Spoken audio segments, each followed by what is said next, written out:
My name is Daniel Reed, and 3 months ago I worked as a simple night guard on Orbital Station Aurora 5. The station floated above the blue curve of Earth like a silver ring, quiet and peaceful. Most nights were the same.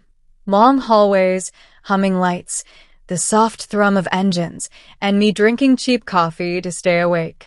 But one night broke that routine forever. It began at 2:03 a.m.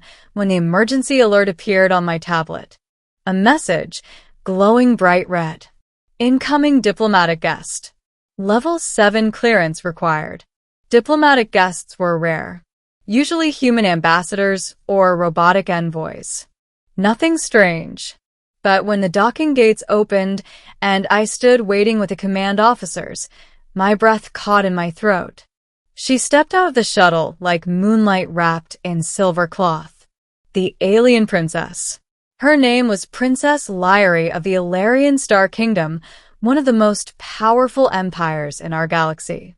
She had pale blue skin that shimmered softly, long white hair that floated as if underwater, and eyes like glowing purple gemstones. Everyone bowed. Except me. I froze like an idiot. Her gaze drifted across the officers, then landed on me. She smiled. Not at them. At me. A guard with no rank and no special skills. I swallowed hard. She walked closer. Her voice was soft like wind chimes. Are you my assigned protector for the night? I glanced around. Me? No. Yes? I mean, if you want me to be? Officers stared at me, like I had grown a second head. But Princess Lyrie nodded gently. Yes, she said. I want him. And just like that, my life changed direction. The princess's fear. My job was simple. Walk her to the guest quarters and stay outside in the hallway until morning. Easy. But when I guided her through the quiet corridors, I noticed something strange. She kept looking over her shoulder. Her hands shook slightly. Her breathing was tight. For a royal diplomat traveling with 2 guards and a secure shuttle, she looked outright scared. Princess Lyrie, I whispered gently, are you all right? She hesitated, then spoke in a tiny voice. I do not like being alone. I blinked. You mean in general? She nodded. My people have a strong sense of connection. On our homeworld, we sleep in shared halls, always close to others, always hearing breathing, warmth, heartbeats. She stopped walking and placed a hand over her chest. Silence, darkness, emptiness, they frighten me.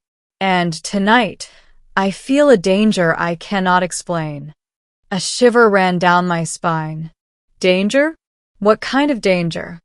I do not know, she whispered. But I feel it near me, like a shadow. We arrived at her assigned room. It was huge, soft light panels, warm colors, a comfortable bed, and a sparkling window looking out into the stars. Lyrie's eyes filled with sadness. It is beautiful, she said softly, but too empty. I try to smile. You'll be safe here. I'll sit right outside the door. I started to leave, but her hand suddenly grabbed my sleeve. Please don't go. Her voice broke. I can't sleep alone. I stared at her, shocked. I had never heard someone, especially royalty, speak with such fear. Princess. Please, she whispered, trembling. Just stay in the room. You do not need to sleep near me. Just not outside, where I cannot hear someone close. Her eyes were shining with tears. My heart softened instantly. All right, I said quietly. I'll stay. She let out a breath of relief and walked to the bed, sitting carefully. I took a chair near the door. That night didn't feel normal anymore. Something unseen was happening. And I didn't have to wait long to find out what it was. Middle, shadows on the station. Princess Lyrie finally lay down, pulling the crystal blue blankets over her shoulders. She looked so peaceful and gentle, yet so fragile. I sat in the chair, listening to the soft hum of the station engines. Minutes passed. Then an hour. Then 2. I thought she had fallen asleep, but suddenly she sat up straight, eyes wide, breathing fast. "Daniel," she whispered urgently, "the shadow is here." I stood immediately. "Where?" She pointed at the ceiling. At first, I saw nothing. Then I felt it. A cold chill. A strange ripple in the air. Something dark, silent, and almost invisible. A shape drifted above us, like living smoke. I grabbed my stun baton, ready to strike. Lyrie gasped. "That is a void wraith. They hunt Alarian minds." My heart dropped. "Hunt your mind? They drain energy from psychic races." She trembled violently. "It has followed my shuttle. It wants me." The creature slipped closer. Instinct took over. I jumped between it and the princess. Electric sparks shot from my baton as I struck the creature. It screamed, a horrible, metallic cry, and drifted backward, shrinking away from the light. Lyrie scrambled behind me, gripping my arm tightly. "You protect me," she whispered in awe. "That's my job," I said, swinging again. The creature twisted and dove toward the air vents, vanishing into the shadows. But I knew it would return. Lyrie collapsed onto the bed, shaking. "Thank you," she whispered. "No guard from my world has ever stood so close. You risked yourself." I placed a hand on her shoulder gently. "You're safe with me." Her breathing slowed. She looked up at me differently this time, not as a guard, but as someone she truly trusted, a knight of truth. I stayed awake, guarding her from the darkness. But slowly, the fear in her eyes faded. She shifted to the other side of the bed and made a small space. "Daniel, would you sit here? Close to me? Only so I can sleep." Her cheeks glowed a soft blue, a sign of embarrassment among her people. I swallowed. If that makes you feel safer." "It does," she said softly. So I sat at the edge of the bed. She lay down, her hair glowing faintly like strands of starlight. For a moment, everything was quiet.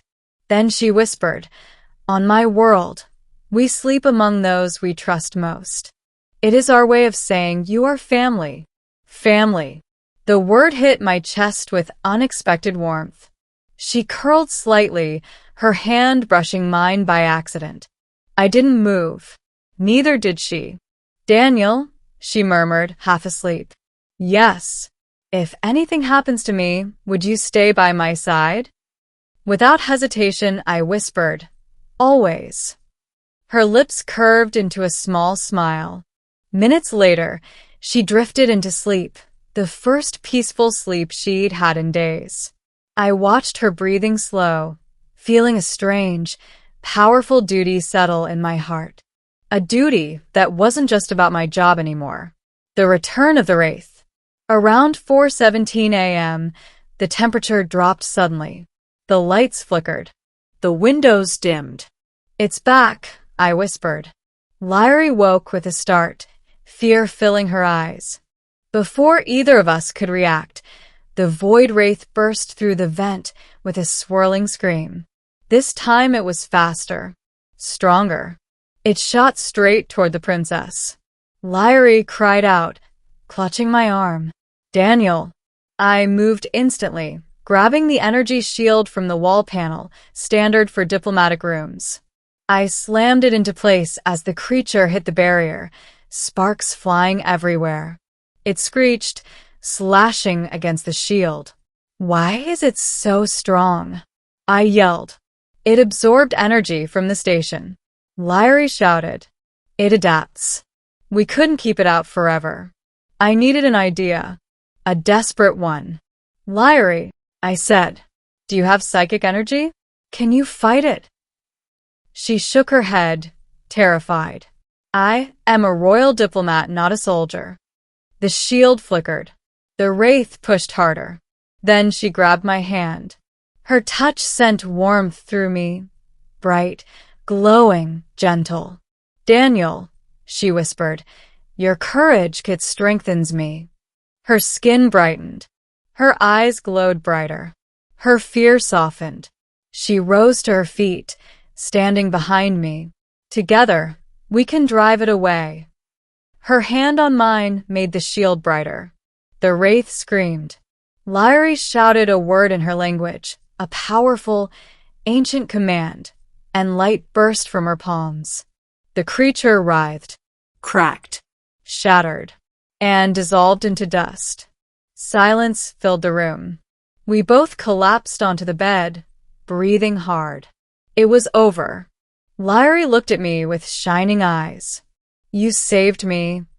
We saved each other, I corrected. She smiled softly. Then stay with me. Please. Not just tonight. My heart nearly stopped. But before I could answer, alarms blared again, but this time friendly ones. Her royal guard rushed in, scanning the room. Princess, one exclaimed. We sensed a psychic battle. Are you unharmed? Lyri held my hand firmly. I am safe, she said. Because of him. Her guards stared at me with newfound respect, ending a new path. By morning, the entire station knew what had happened. The Void Wraith incident was reported to the Star Kingdom. They thanked me. They offered me gifts and medals. But Princess Lyri? She offered something else. She approached me quietly in the observation deck, where Earth shimmered below us. Daniel, she said softly, I must return to my world soon. But I do not wish to leave you behind. I froze. Princess. Call me Lyri, she said gently. After what we shared, after how you protected me, you are no longer just a guard. You are someone I trust. Someone I wish to keep near. Her purple eyes glowed with warmth. I want you to come with me, she whispered.